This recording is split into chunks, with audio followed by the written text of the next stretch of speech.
So probably the least talked about song on this album, Foxtrot, is the song we're going to talk about today, which is Timetable.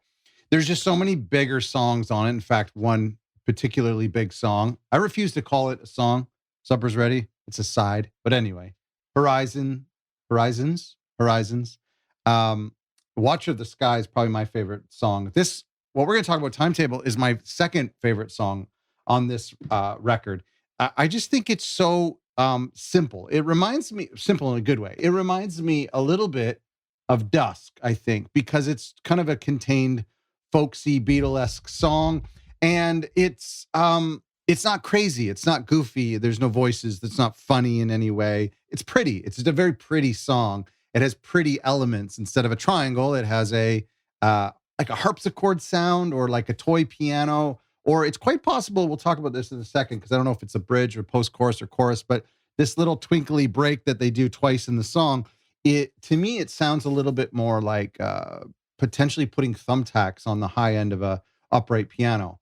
I don't know if they did that. Maybe you guys know in the comments. Let me know how they achieved that little harpsichord toy piano sound. Anyway, could be just a toy piano.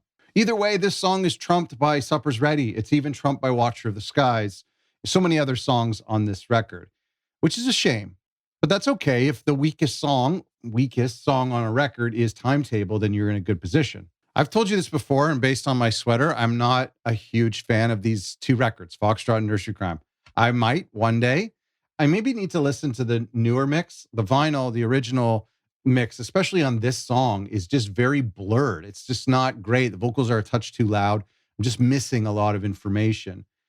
Things really get beautiful and deep and wide and open up on Selling England by the Pound. What's ironic, though, is like two of my favorite Genesis records are Selling England and Trespass. Like either side of these two companion records. I don't know. I don't know why that is. So we got a piano intro, which is something that they would stop doing over time, which is kind of a shame. I think as they got a little bit more experimental, what's more experimental than bringing back an upright piano in the late 80s? You know, I don't know. I think that would have been cool. Perhaps if they did a record post Calling All Stations, if they did a record in the 2000s, maybe.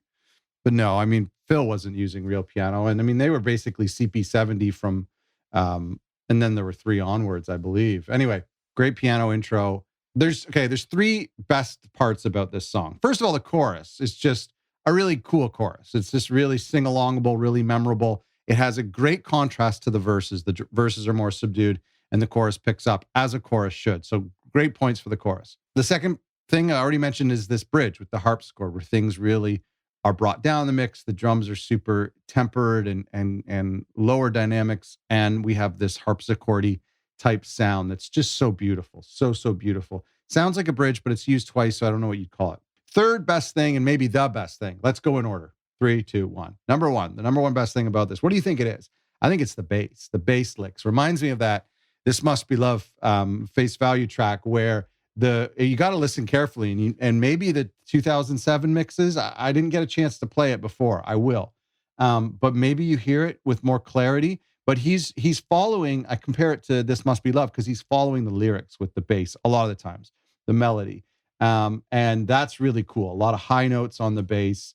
This is Mike, right? Yeah, this is Mike. No bass pedals here. It's just great, funky, jazzy bass. Sounds really, really good. And it's like, oh, Mike can play bass that good? Like, I forgot about that. Okay, I actually just took a little break for a second and went to Spotify and listened to 2007 remix, remaster, whatever. I never got the final. Was it actually taking all the stems and remixing it? I think that was the case, right? Because Tony was involved and Nick, and they were working on, and they had the original files, I believe. And that's what makes this song more spread out, more stereo.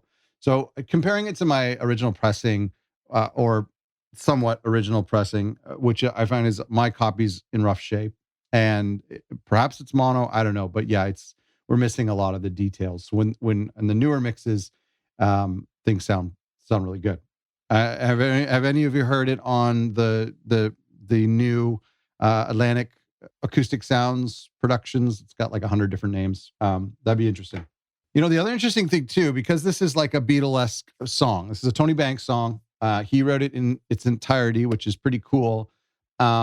And what's interesting about it is we kind of have a bit of a drumming foreshadowing here to what we'll hear on Selling Them by the Pound, which is Phil being jazzy, sure, but actually being pretty subdued and just giving the song the groove it deserves. And it's remarkable how groovy Selling Them by the Pound is. So many of the songs share a similar groove, and we're starting to get a whisper of what that might be like on this song, Timetable.